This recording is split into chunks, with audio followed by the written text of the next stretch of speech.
Hello Taurus, welcome to my channel. Thank you for liking, sharing and subscribing. So in the first house we have Pisces, I believe. So now the first house is everything to do with the self, your appearance, your personality, your observable characteristics, because this essentially is also what other people see when they see you, how you come across to them, how you are projecting yourself out into the world. It's also your physical body, all self-oriented interests, yeah. So if you other people talk about masks. Well, if you have a mask, then this will be the aspect for you. But if you don't, if you are, sort of pretty much, what you see is what you get. In any case, this effect will be coming in for you. Pisces, I believe, watery sign. You're an earth sign, so this is going to bring up certain aspects for you. With the first house, I do feel that you perhaps need to have a bit of faith in yourself and your guidance that you're receiving, however that comes to you. It's about having trust as well, trust in your path and trust the direction that you're moving in. It's also about displaying compassion and sort of following your dreams as well. You may be feeling pretty sensitive at the moment, and you may be coming across to others as quite sort of dreamy and sensitive at this time as well. So basically what I think you need to do is also just bring in certain aspects of this sign to sort of clarify and define your boundaries. So you need to clarify and define, because possibly you are mixing with others, or you're bringing other people into your life, or you're moving forward with others. You just need to look at your boundaries and respect them when you're mixing with others, and be discerning in who you bring into your life. So that's a strong sort of influence coming in there. Just firm up, examine where you're going, who you're going with, and just be discerning about that. But also it's very much about, I believe, I have faith in myself and my guidance, and exhibiting compassion amongst others as well. You can be compassionate and sensitive, but still have boundaries, and still be clear about how far you are willing to go with yourself, and also while you're with others. Because if this is very much a physical issue, you may be wanting to sort of do too much, sort of become almost absorbed with others' ideals and others' goals, to sort of almost to blend, and that may not serve you at this time. I mean, typically Taurians are not inclined to be like that, but with this influence you may be feeling like that. Also, this could be on a different tack. This could also be exhibiting your artistic expression, enjoying the arts, and also exhibiting your artistic talents. So this is again showing a side of yourself that may not normally be shown, and it's about sort of exploring that part of your life, and harnessing those lovely qualities, that imaginative quality which Pisces possesses in abundance. Then in your second house, you have the moon. This is soul. So now your second house deals with your money, your income, your money coming in, your actual physical income, your possessions, what you own, and it's also about your self-worth and your values, your value systems. So with this card appearing in there, it's about you may just have to be sort of riding the fluctuations and cycles in your monetary life, or to do with your income. So it indicates that there are periods, because this is ruled by the moon, which goes through cycles, as you know. So you may just have to be moving with that, and follow your gut feelings. Really reach down deep to follow what it is you feel is the right thing to do. So what you need to do in any of those areas is always to say, how do I feel? How do I feel about this? How do I feel about what I'm going to spend my money on, what I'm going to purchase, where I'm going to place that money, how I'm going to use that money best, and also about your values, your value system, and your self-worth. Am I earning adequate income for the work that I do, things like that. So you may also just be experiencing a little bit of a challenge from somebody else, and you're now examining your own sort of inner beliefs about things. The moon also is about habits. So you may have habits that you have been in place for a long time, and you actually need to perhaps change those or rearrange them a little bit. It's almost like it's like what you've done for years. It's a habit. It's a specific way of doing things. It feels safe for you. You may just need to sort of ride the cycles and fluctuations, as I say, because that may not feel safe for you. Also, you can, when it comes to monetary aspects, you can follow the stock exchange. The stock exchange is ruled by the moon. That may be interesting for you to do that. Also, with the moon, something may be obscured or concealed. Something just may not be clear at this time. It doesn't necessarily mean something suspicious. It can be a deception of some kind, but it can also just be that things are not 100% clear, and that makes you a bit uncomfortable. Because Taurians like certainty. They like to have their feet on the ground. So it's almost like you can't get to the truth of something. The path is not necessarily clear. With the moon also, you may be enjoying the wisdom of the feminine. So it could be a female influence around you, or you are tapping into your deeper feminine wisdom. Whether you're a male or female, this applies. And you may also just be feeling a bit nostalgic about your possessions or things that you own, or the wisdom about your values. Perhaps it came from your family, and perhaps you're now looking at something again and thinking, well, no, that actually doesn't suit me. This is how I feel. So it's memories, it's nostalgia. Also, the moon rules crowds of all kinds. So you may be crowdfunding, or you may be following a fad or a fashion or a trend. Just be careful with it, because, as I said, some things can be concealed under the moon's influence. So just you may, just don't. I wouldn't advise that you go and sort of splash out on something which is not 100% clear for you at this time. So perhaps just wait a bit. But it is about fluctuations and going with the cycles that are currently in place at this time. Then in the third house, we have Mercury, mind. This is one of 3 Mercury-related cards in your chart at this time. So clearly the mind and everything to do with that, and everything to do with Mercury, is very much highlighted for you at this time. So now in your third house, this is everything to do with the way you think. And also the way you communicate. The third house is everything to do with communication. So that's written, verbal. It could be your body language. It governs all documents and contracts as well. So you really need to apply your mental faculties, think things through very carefully. And your words are going to be important. So choose your words widely. You need to think things through. You may also need to be quite flexible. You may need to use your imagination. So whether this is in your current work and you're using communication, or whether it's to do with your relationship with your siblings, your aunts and uncles and your cousins, they fall under the third house. It could also be a learning of some kind. Mercury likes to learn, so you may have to learn new things. But you've also maybe asked to be wanting to get your point across clearly. So you need to think clearly about it, perhaps write it down for yourself, so that when you do come to articulate it in some way, that you're covering all the points and that you're saying what you need to say. Beware with docs and contracts. Read everything very carefully. Go over everything with a fine-tooth comb.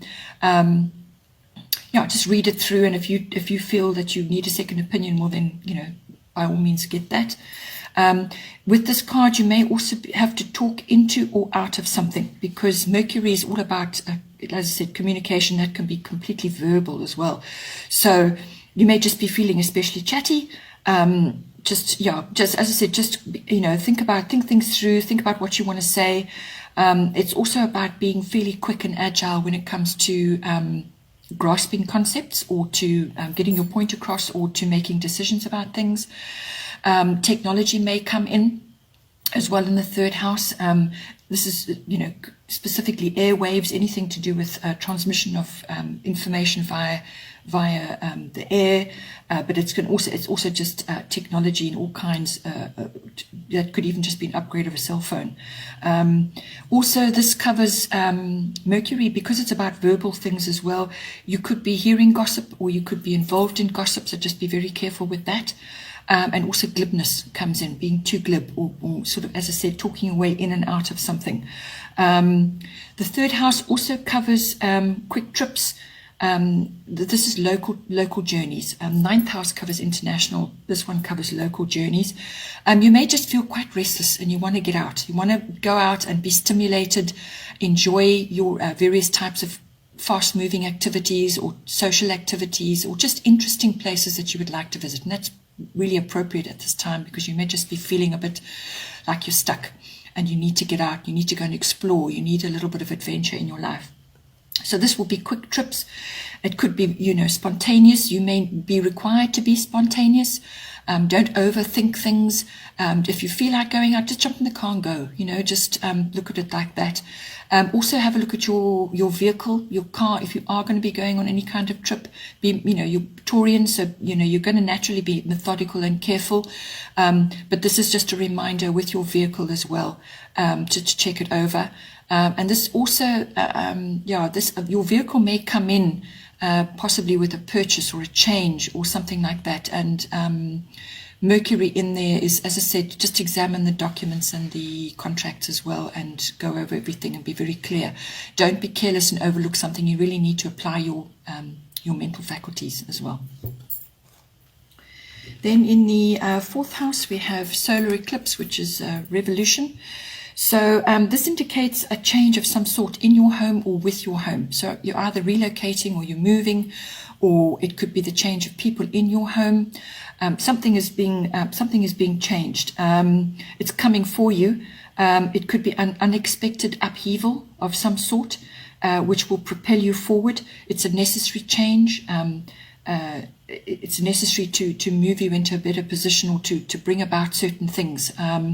So you need to stay present, but you need to move or adapt quite swiftly to what comes up.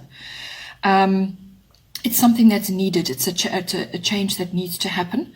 But it could also have been something that was requiring your attention.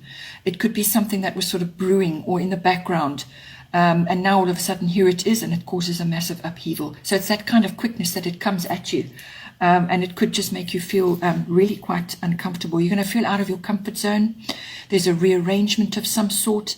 It could also be that you need to change or fix something in your home. And when you do that, when you actually tackle it yourself, when you take it upon yourself to actually see to it. So, it's something that it could have also been something that you've been evading, something that, you just didn't want to deal with. And now suddenly it comes up and you have to deal with it quickly. But it could just be that you need to take the initiative to change or fix something, because when you do that, it's going to make things much better for you. It's going to, could possibly have really good, sort of the consequences of that could be really good for you. So it's a revolution of some sort. And as I said, it could be quite unexpected, or something that was lurking and you've just never done anything about it, and now here it is. But changes are coming. Then in your fifth house, you have earth element, which is stability. So you should know all about this, the earth element. This is the fifth house is everything to do with your children or children that you are sort of connecting with. And it's also to do with your own creative abilities or creative projects that you're working on. It could even be an interest or a hobby. And it's also just accessing your creativity in yourself. That's not necessarily artistic. Creative's a different thing. You can be a creative speaker. You can be creative with finance. There's lots of ways that you can be creative that's not necessarily artistic. So it's about accessing that, and it's also about love affairs. It's the house of love affairs. The fifth house also covers recreation of all kinds. So that can be activities which are just for fun. It could be sports. It could even be gambling. It's any kind of recreational, having fun type of activity. And if sports are indicated, well, that may come up as well, because I do feel it may come up later as well. So now, with this, it could be either you feeling these influences and it's sort of coming across to your children, or you are being required to bring it in to assist your children. So there's different ways that can come in. It could also be, how you are, the creativity that you're accessing in relation to your children. So, because kids, when they're going through school, they require quite a bit of input, and it's just, you may just have to be a bit creative about how you do that. So now, if changes are coming in for you in your home, whatever's going on there, you're going to have to perhaps work on the stability for your children. Create a stable environment for them, reassure them that whatever's happening is going to be over soon, and that that everything will settle down, or just be be the rock of the household. Be organized. Anchor yourself to the ground, be rooted, and even if you're having some sort of transitionary period, it's about bringing in that stable emotional support for the children in your home. It's also, you may have to just draw on a bit of inner strength. Action may be required of some kind. It's also about duty, this card, but it really is, your children may be entering a period in their lives where they are, they're having to find those own abilities in themselves. So they've got to find their inner strength. They've got to sort of keep themselves grounded and get themselves organized. They may also have duties that they've got to see to, and you've got to give them some guidance to do with that. It can come in a variety of ways. Also, with the earth element and being a Taurus, you may also possibly, you may be unable to change or adapt in some way because of fears, or, so you may have to just let go of fears or let go of certain material things which are holding you back. So in order to regroup and to change something or to go with the flow in something, you're going to have to overcome a bit of stubbornness. And simply being unable to adapt to situations that's going on around you at the moment. So you may just have to let go of a few fears, take a bit of action, and let go of some material items which perhaps are just, if you are moving home, or you're downscaling or upscaling or whatever you're doing, there are material items which require attention. Sometimes you carry too much, or you carry a lot of things you don't need. Or you may be requiring new items, that can come in a variety of ways. But in all cases, be the rock, be rooted, but also be able to be flexible and to know to create an environment which is conducive for stability and let go of unnecessary things. All right. If it's to do with a love affair with the earth element, it could be a really sensual love affair, very grounded, very earthy, very comforting, very nurturing sort of partnership. But all the same things come in, aim for to bring stability into that partnership, the growth. You may also be making powerful connections in some way, shape or form, whether that's through sports events or activities that you're going to do. I mean, if you want to go and take a gardening course, this is really, really good for you at this time. It's a form of recreation. Get out in the garden. If you're a gardener, enjoy putting your hands in the soil. That's really going to ground you. It's going to give you a lot of insight, connects you to nature. All nature activities are highlighted with this aspect, and especially in your fifth house, because it involves activities, recreational activities, but also sports and so on. So it's about sort of garden work, or just being in nature and enjoying that as well, the interaction with that. And you may also, if you are going with your children to activities, you may be making powerful connections, or through a creative project that you're working on. There's lots of ways that can come in for you. Then in the sixth house, we have Grand Cross Provoker. So This card coming in for you in your sixth house. Sixth house is everything to do with your work projects, your mastery of your craft, whatever it is that you specialize in. It's also your workplace and your work colleagues. And it's also the house of health and diet and pets. So you can apply this across the board there however you want to. The Grand Cross Provoker is pretty much that. What it is, it's a catalyst for movement and change. So through sort of difficult circumstances, it forces you into a kind of momentum to actually to make changes if need be, and everything that comes with that. The other side of it is also, because it's all hard angles working almost against each other, it can create an environment of a bit of frustration. Perhaps you're meeting resistance from others, or in your workplace, or with the work that you're currently dealing with. It could be quite a testing time, actually. You may be feeling pulled in different directions, too much going on. You can't actually get anything done because you've got so much happening all at once. It's about growth after a difficult growth after difficulty, and then from there comes renewal. Also, watch your communication. Think about how you're communicating. You may feel quite under pressure. Think about how you address others, how you're, sort of conducting yourself with others, how you are approaching your work projects and so on.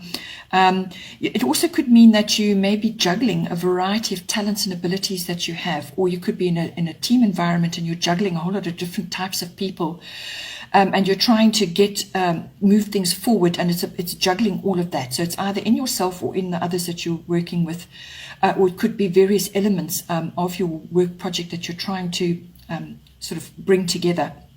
And it could be quite exasperating in some ways. But the key with this, card is always to stay present, and to prioritize, to focus, and to be realistic. Those are the, sort of main points with this, because you've got so much coming at you. You will have to prioritize. You will have to home in on specific things that you can do right now to move things forward, and have some sort of kind of structure and plan in motion, but always, be aware of that. Be realistic about what you can do as well. You may just have an enormous amount being put on you, and now you just kind of feel overwhelmed. And pushing on from that goes into your health and diet. So that will also, be taking the overflow of the stress to do with this. So you could just be feeling overwhelmed, a lot of pressure, and you will require sort of, look at your natural remedies, look at different ways that you can, whether it's activities you want to do, as I said, gardening, or sort of having fun activities, or just downtime where you can find a healthy outlet for any kind of pent-up feelings which you're having at this time. So it's about finding a healthy outlet, and so that you can come back to yourself and just work through those difficulties or that stressful period. And also, it's also about finding healing as well. So you may be sort of interested in various therapies that you can go to, or just enjoy some kind of activity which is a great stress buster for you. So that all comes up for you in your sixth house. Then in the seventh house, we have Gemini, I think. So now the seventh house is linked to your first house, because how you are in yourself and how you're projecting outwards is going to affect your relationships as well. With this Gemini, I think the seventh house is everything to do with your personal one-on-one relationships. So this is your love relationship with your significant other, or it could be a very close one-on-one relationship you have with someone else, or it could be a business partnership as well. So it's all about the interaction there. So now with the seventh house, this is and with this card specifically, communication comes up yet again. So it came up before in your communication house with Mercury. Gemini is ruled by Mercury, so it's coming up again. So now this could be, it can come in a variety of ways, but basically your communication is like key. Really, that's the most important thing going for you at this time. So whatever you're going through, whatever boundaries you need to put in place, or whatever it is that you want to bring about in your relationships, you're going to have to be very clear about what you're saying, and sort of, even if you have to write it down first before you articulate it, but you do need to speak. You need to talk, and you need to be wise with your words. Don't be glib. Don't be sort of overly gossipy or too much chit chat, because in your relationships, especially with the 7th house, this is a more serious kind of relationship. So your 5th house is your love affair. That's how it starts, and then it progresses to the 7th house, which is much deeper. There's a deeper level of commitment. So it also can be the exchange of ideas. So their ideas, your ideas, and then sort of coming together, making decisions, looking at all the different ideas and coming up with creative sort of plans and options, or even just what you want to do. If you want to go out and have fun, you may need to bring in humor as well. Use your wit to actually lighten. You need to lighten the environment in your close personal relationships. Have fun, be versatile. It's about quick thinking as well. You may need to, if you're feeling that way, you may need to alleviate boredom and restlessness, and sort of rise to the occasion, and think of fun things to do. And it could also be to do with these little trips you want to take. Think of fun, light-hearted ways to enjoy your relationship, and to bring in the sort of the versatility of Gemini. It also cultivates spontaneity. As a Taurian, that may not come naturally to you, but you need to bring it in now. This card is also the card for soulmates and twin flames. If you follow any of that, it could also just be, as I said, a really deep connection. But it has that. This brings in that aspect, so it's a very deep, very important connection actually for you. So this person could be coming in, or you're already in a relationship with them. It's not necessarily a love relationship. This, as I said, could be a business partnership or some other person that you're closely connected to at this time, because soulmates can come in all forms. They can come in as a very good friend, or a particular member in your family. There's lots of ways that a soulmate can come in for you. So this card has indicated that may be happening for you, or it could be just that this person is already in your life and you're now taking things to the next level. It's sort of, I would say it's about sort of cultivating a fun, humorous kind of outlook.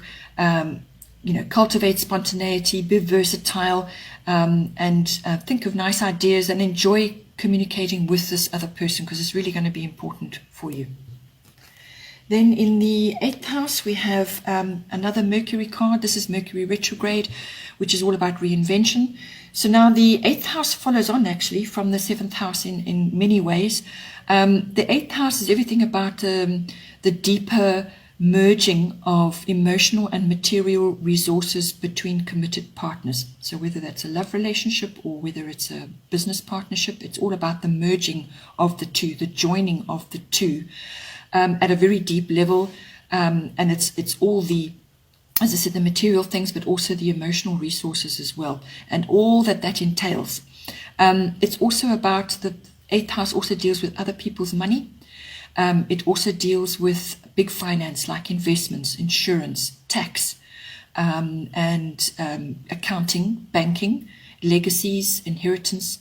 And when you think about it, when you're joining all of those things together in a committed relationship, they all become really important. This house also deals with, it can be sort of, it's a powerhouse. It can be dealing with everything to do with sex, with death and rebirth. So it could also be old things falling away to make way for new things.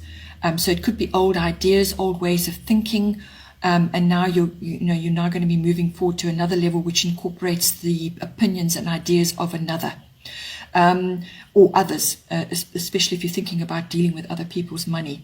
So it's also, as I said, about, it could be just an ego death of some sort, which makes way for a new, higher perspective. So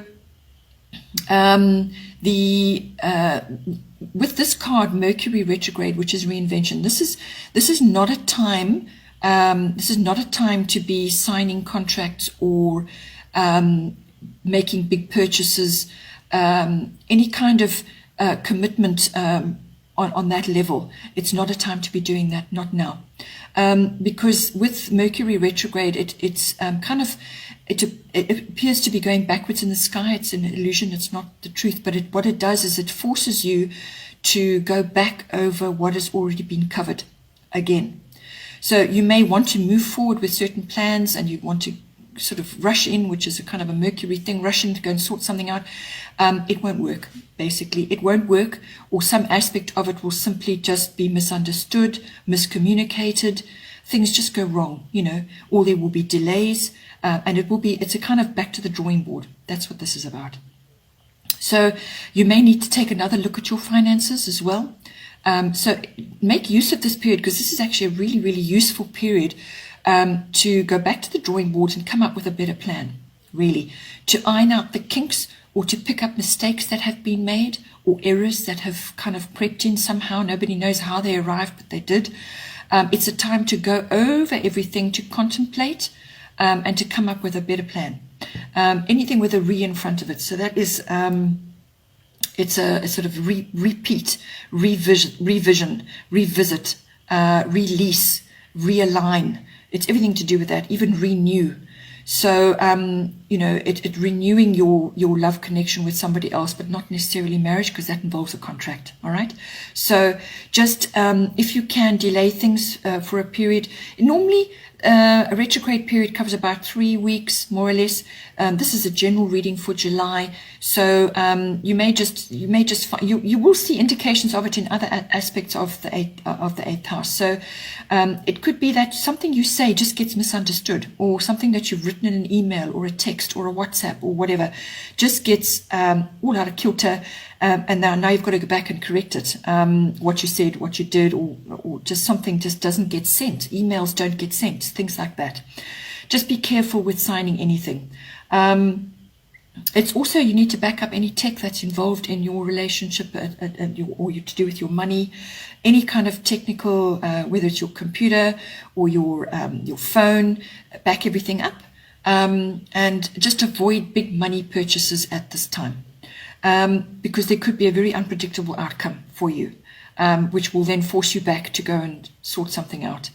The past may also come up for you as well. Something from the past could just appear out of nowhere. Could even be a person. So it's a revision.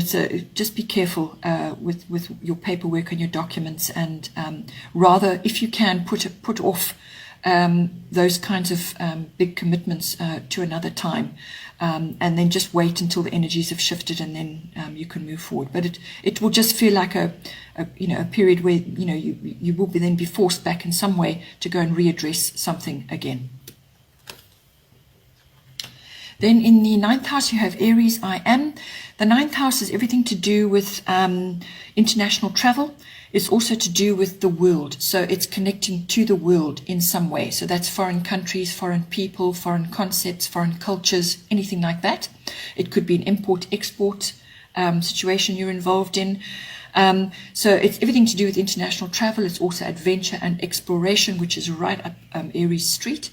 You may be wanting to do something like that. You may be wanting to go on an adventure or planning something, and you just need to, you really are sort of inspired by something. So that's very good. So if you are, it's all about planning. It's all about taking action, but pushing forward with a plan that perhaps you want to sort of bring about, something that you're looking at. It's also, the 9th house is also to do with higher forms of study. So this is like university education or adult education. It's courses that you want to take to further your particular understanding of things. It's also religion, philosophy, and belief systems. It covers all of that. It's also the house of teaching, and it's also the house of public relations and publishing. So also the house of law as well. So this could come in for you in a lot. As I said, it can cover any one of those areas, or they may be all interconnected in some way. If you're a writer and you're now going to be publishing a book, this is indicated, and connection with the world is indicated. Traveling overseas to do with that item is all indicated. So it could also be a form of study that you want to do, and it involves religion or your belief systems or philosophy or something, some kind of study that you want to do. It's gaining wisdom. You may be teaching others. You may be involved in the law. You may be studying the law. So it all comes about, but basically with the Aries card, it's an indication to push forward. Something's going to come about with pace, or you could be pushing the pace. It's about action, but it's also about discipline. So this is a very no-nonsense card. It's something that you desire to put into action. There's no messing around. It will be clear what you want to do, and you want to put it into action. It's the get things done card. The other side of it also could be that you could be involved in sports or some kind of activity out there where you need to travel, or some kind of activity, as I said, which takes you overseas. It's about applying action. It's about also, it may be a test of will for you. You will need to take measured action, not impulsive action. This is the best way to harness the Aries energies, not to be like a scattergun. It's got to be measured. It's got to be disciplined. And also take others into account. If you're in a team situation, take others into account. But always, you will be tested in some way, form. Also, this could be you may have to defend yourself in some way, or you may have to compete in some way for something. But it's all indicated in the 9th house. So it could be an educational sort of a degree that you're involved in. You could be studying, and you've now got to really apply yourself in some way.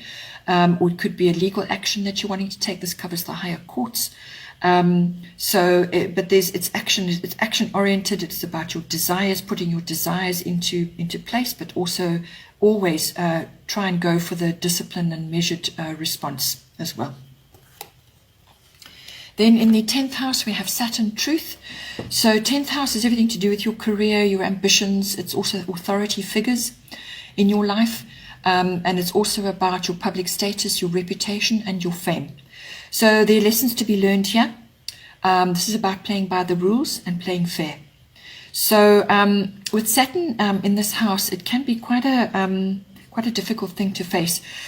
What Saturn is always aiming for is to bring about solid achievement for you. So whatever is not stable in your life, whatever is not built on solid ground, will simply crumble away, and you're going to have to start again. It's also about putting structures and systems in place. So that's everything to do with Saturn. Is all about structure. It's about building. It's about foundations. It's about solid, steady, slow growth. So certain aspects of your career may be experiencing this. You could also be either locking horns with an authority figure in your life, or this authority figure could be incredibly helpful, almost like father-like in your life, like a mentor. And this person will bring foundation and steadiness and structure into your life. It's about structure. Or you could be forced to be like that through somebody in your environment who is an authority figure who's going to bring that aspect in for you. So it's a face it card. Face it. Face whatever is going on. Be realistic. You're going to be facing a challenge or two there. You might just be feeling restricted as well. You may be wanting to do so much and you simply can't at the moment. But it's about biding your time as well, because it's not the right time now. This is about building and putting structure in place.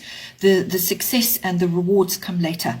But it's a slow-moving energy because you're building. Nothing lasts if it's built quickly. Okay, so it's about you could be also facing a few delays. Don't give up. Just stick to your goals. And it's about gaining wisdom through experience as well, what you're experiencing and any kind of whatever it is that you're going through. It's about gaining wisdom and experience with that, because that's going to be invaluable for you later on in life. You will look back on this period and think, gee, I learned a lot, It's about applying diligence and discipline as well. Then in the 11th house, we have Sun Spirit. So this is a very supportive card to be having in your 11th house. This covers friendships. It covers your networks and your groups, your societies, your associations, the people in those various forms, and it's also about your hopes, your wishes, your personal hobbies and interests. This 11th house also covers social reform and following trends. So with this card, it's a very positive card. This is what it's asking you to do is to bring spirited expression into those areas of your life. So you could be interacting with others in a group. You could be interacting with others, your associates, whether it's an educational thing that you're involved in, or your fellow teachers, or whatever it is that you do in your life.